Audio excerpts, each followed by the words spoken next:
Assalamualaikum warahmatullahi wabarakatuh, sahabatku sekalian. Hari ini kita masuki pertemuan yang keempat. Kita akan bahas bab 2. Kita sudah selesaikan bab 1 dan juga kita sudah bahas isi sekilas tentang buku ini melalui kata pengantar. Sekarang kita masuk ke bab 2. Saya ingatkan bahwa buku Memberi Setangkai Perubahan ini merupakan hasil penulisan saya untuk semacam mengenang gitu ya materi kuliah yang saya berikan di pesantren Takwinul Mubalighin Condong Catur Sleman. Di pesantren itu memang para santrinya terdiri dari para mahasiswa S1 dan S2 yang selain kuliah menuntut ilmu sesuai dengan keinginan dan kebutuhan mereka masing-masing, tetapi juga mereka menyempatkan diri untuk belajar ilmu agama Islam. Dan di pesantren itu tahun 2004 sampai tahun 2012 saya mendapat tugas menyampaikan materi sosiologi dakwah. Jadi mari kita mulai membahas buku ini, Memberi Setangkai Perubahan, pada bab 2. Bab 2 buku ini judulnya adalah Distribusi Kebajikan.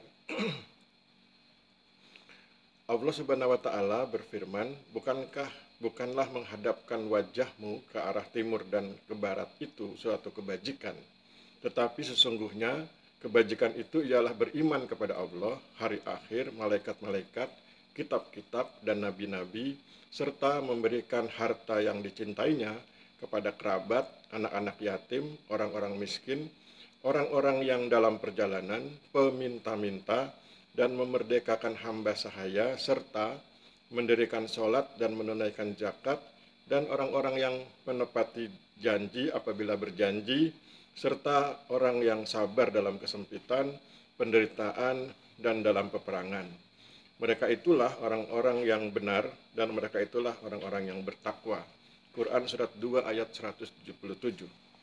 Berdasarkan firman Allah Subhanahu wa Ta'ala dalam Quran Surat 2 ayat 177 tersebut, dan firman-Nya dalam ayat-ayat yang lain di dalam Al-Quran, diketahui bahwa kebajikan adalah segala pemikiran, sikap, tindakan, dan perilaku seseorang atau perilaku seorang manusia atau individu yang sesuai dengan nilai-nilai Islam yang berkaitan dengan akidah, ibadah, muamalah, adab, dan akhlak.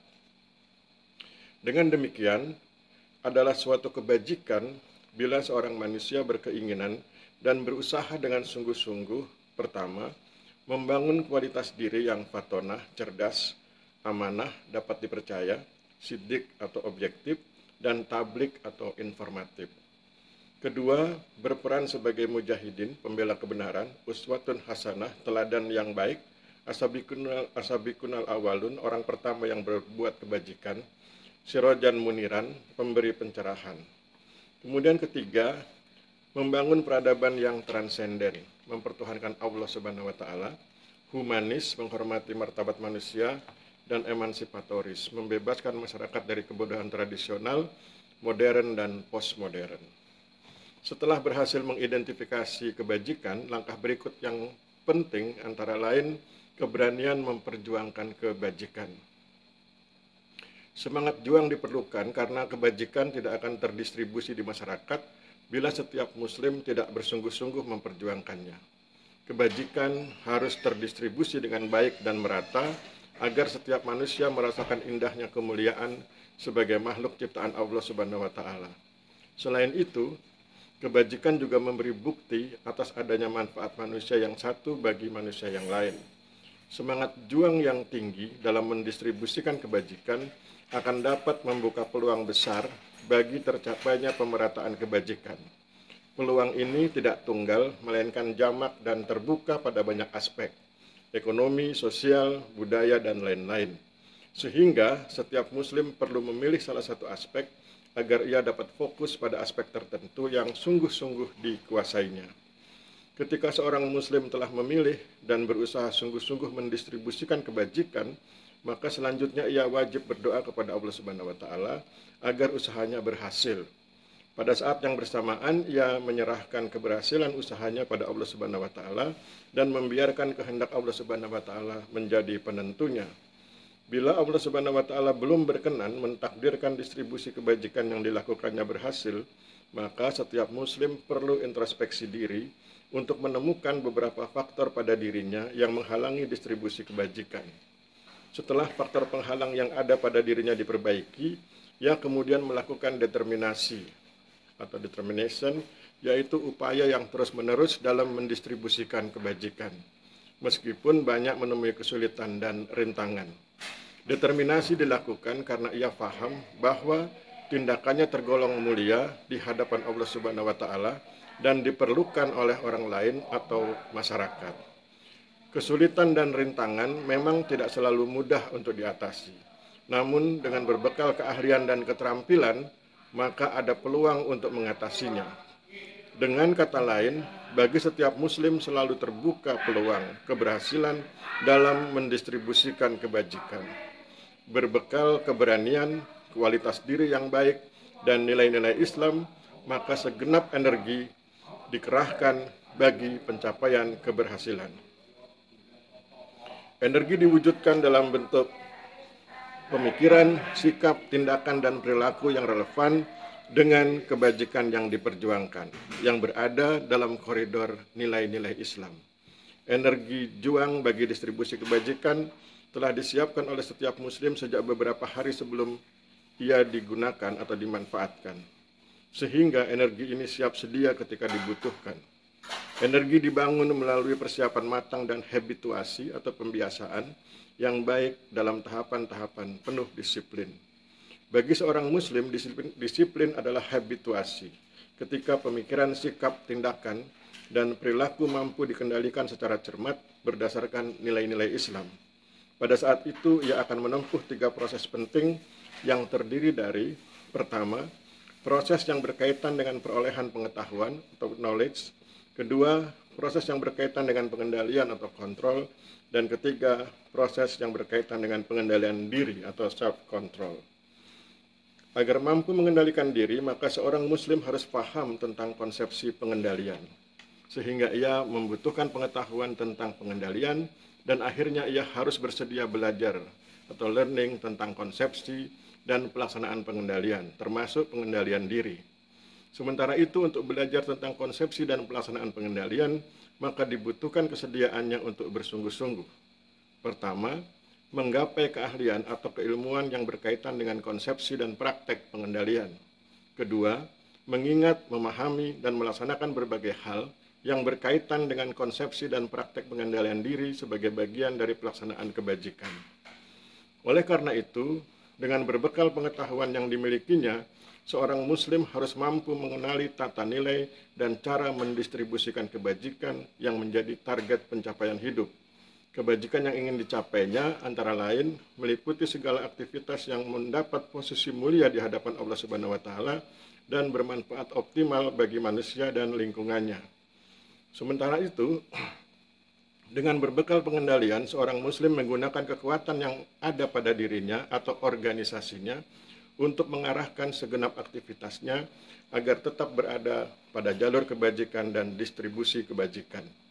Dengan demikian, saat akan mendistribusikan kebajikan, seorang muslim menyadari bahwa ia membutuhkan bekal pengetahuan dan kemampuan pengendalian.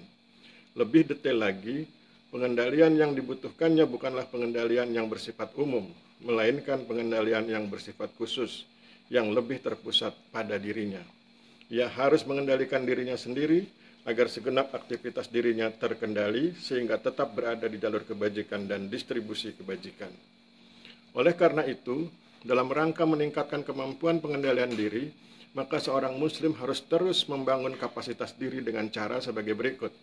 Pertama, berupaya agar dirinya mampu menangkap hikmah dari setiap kejadian, baik yang dialaminya maupun yang diketahuinya. Kedua, berupaya agar dirinya mampu mendekatkan diri pada Allah Subhanahu wa taala dan orang-orang yang berinteraksi dengan dirinya. Ketiga, berupaya agar dirinya mampu melaksanakan kebajikan. Keempat, bersedia mempraktekkan hal-hal yang telah dicontohkan oleh tokoh-tokoh yang secara nyata mempraktekkan kebajikan dalam hidupnya, terutama keteladanan Rasulullah Muhammad SAW. Agar seorang muslim dapat meneladani atau mempraktekkan kebajikan yang telah dicontohkan oleh Rasulullah Muhammad SAW, maka ia perlu mendidik, educate, dirinya sendiri. Hal ini perlu dilakukannya untuk membangun kemampuan melakukan kebajikan dan kemampuan mendistribusikan kebajikan. Oleh karena istilah mendidik biasanya dilakukan oleh seseorang kepada orang lain, maka ketika seorang muslim ingin mendidik dirinya sendiri, hal ini berarti ia memindahkan objek yang sebelumnya berada pada orang lain ke dirinya sendiri. Dengan kata lain, mendidik diri sendiri berarti suatu proses mengajar dan memberi information, atau pemahaman tertentu pada diri sendiri agar siap berpikir, bersikap, bertindak, dan berperilaku tertentu sebagaimana yang telah direncanakan sebelumnya. Oleh karena yang bersangkutan berencana untuk berbuat kebajikan di muka bumi, maka pemikiran, sikap, tindakan, dan perilakunya dididik agar sesuai, mendukung, dan dapat mewujudkan rencana tersebut. Proses mengajar, teach diri sendiri, bukanlah pekerjaan yang mudah, karena banyak keinginan diri yang seringkali bertentangan dengan yang diajarkan. Upaya mengajar diri sendiri minimal harus meliputi: pertama, give lesson, yaitu upaya memberi pelajaran pada diri sendiri tentang hal-hal yang berkaitan dengan dinamika hidup dan kebajikan. Hal ini dilakukan melalui pengamatan, analisis, dan penarikan kesimpulan atas fenomena yang ditemui.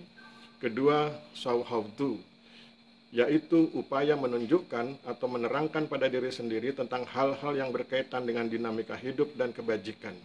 Hal ini dilakukan dengan cara menunjukkan pada diri sendiri fenomena yang baik dan yang buruk yang dialami oleh orang lain sebagai benchmarking, pembanding, dan pengingat. Ketiga, get knowledge, yaitu upaya mendapatkan pengetahuan tentang hal-hal yang berkaitan dengan dinamika hidup dan kebajikan. Hal ini dilakukan dengan cara membaca buku-buku dan browsing informasi tekstual, audio, dan visual yang berisi berbagai peluang kebajikan. Selain kesediaan mengajar diri sendiri, unsur penting dalam mendidik diri sendiri adalah informasi yang merupakan fakta tentang sesuatu benda, orang, kejadian, dan lain sebagainya. Informasi berkaitan dengan berita, message, di mana informasi dianalogikan sebagai isi sesuatu, misal air, sedangkan berita dianalogikan sebagai wadah sesuatu, misal gelas. Berita berisi informasi dan ide, sehingga dalam konteks berita, sepotong tulisan atau sepenggal perkataan yang disampaikan oleh seseorang kepada orang lain merupakan informasi. Oleh karena itu, ketika seorang muslim sedang berupaya mendidik diri sendiri, maka informasi hendaklah sekurang-kurangnya dimaknai sebagai sepotong tulisan atau sepenggal perkataan tentang diri sendiri maupun orang lain yang disampaikan oleh dirinya sendiri kepada dirinya sendiri. Beberapa sosiolog menyebut fenomena ini sebagai diskusi internal, yang wujud konkretnya berupa kontestasi berbagai argumen yang ada dalam ranah pertimbangan seseorang yang akan membantunya dalam merumuskan sikap yang tepat untuk menyelesaikan suatu masalah tertentu. Saat diskusi internal, seorang muslim antara lain melakukan proses peniadaan pemikiran yang akan menghalangi kebajikan untuk kemudian digantikan dengan pemikiran yang akan mendukung kebajikan dan distribusi kebajikan. Hasil perubahan pemikiran ini selanjutnya dimanfaatkan sebagai basis sikap, tindakan, dan perilaku seorang muslim yang ingin melakukan kebajikan dan sekaligus mendistribusikannya. Kemampuan merubah pemikiran diperlukan agar tujuan berbuat kebajikan dapat semakin mudah diwujudkan. Seorang muslim yang berupaya meniadakan pemikiran yang menghalangi kebajikan akan memperlihatkan, pertama, kecenderungan bahwa ia tidak lagi gemar menonjolkan diri. Baginya yang penting adalah kontribusinya terhadap distribusi kebajikan. Ia tidak peduli apakah orang lain mengetahui perannya atau tidak, walaupun ia sesungguhnya berperan dalam dua hal, yaitu satu, to be real or present, di mana ia berkontribusi melalui perannya sehingga kebajikan menjadi nyata dan hadir dalam kehidupan sosial. Dan dua, to live in difficult condition, di mana ia berkontribusi melalui perannya sehingga kebajikan tetap ada atau eksis meskipun dalam keadaan atau tempat yang sulit. Kedua, terus-menerus meningkatkan kemampuannya dalam mewujudkan kebajikan dan pada saat yang sama ia juga berupaya agar orang lain tidak mengetahui kontribusinya atas kebajikan tersebut. Ia berupaya menghapuskan segenap pemikiran, sikap, tindakan, dan perilaku diri yang akan menghalangi kebajikan sekaligus menghilangkan jejak kontribusinya atas kebajikan. Ketiga, bersungguh-sungguh dalam menghilangkan segala hal yang buruk dan tidak bermanfaat bagi kebajikan. Dalam diskusi internalnya, ia selalu bersungguh-sungguh melacak segenap unsur yang dapat mendukung kebajikan dan menjelaskan kepada dirinya sendiri tentang segala sesuatu yang memiliki kesalahan dan ketidakbenaran yang akan mengancam kebajikan yang sedang diperjuangkannya. Keempat, bersungguh-sungguh dalam menghancurkan egoisme karena akan menghalang-halangi kebajikan yang sedang diperjuangkannya. Ia akan memanfaatkan kehendak, will, yang ada pada dirinya untuk mendukung setiap kebajikan. Baginya, kehendak merupakan sesuatu yang penting karena merupakan sumber daya pada dirinya yang terlibat dalam pengambilan keputusan. Kelima, saat melakukan pengambilan keputusan, ia juga akan melibatkan rasio yang merupakan kemampuannya untuk melakukan abstraksi, memahami, menghubungkan, merefleksikan, serta memperhatikan kesamaan atau perbedaan sesuatu. Ketika ia mensinergikan kehendak dengan rasionya, ia berpeluang melakukan dua kemungkinan, yaitu satu, ia akan memposisikan kehendak di atas rasionya atau mengutamakan kehendak daripada rasionya. Pada kondisi ini, ia berada pada posisi menghendaki. Hal ini akan mengarahkannya pada voluntarisme, yaitu suatu paham untuk melakukan sesuatu berdasarkan kehendaknya.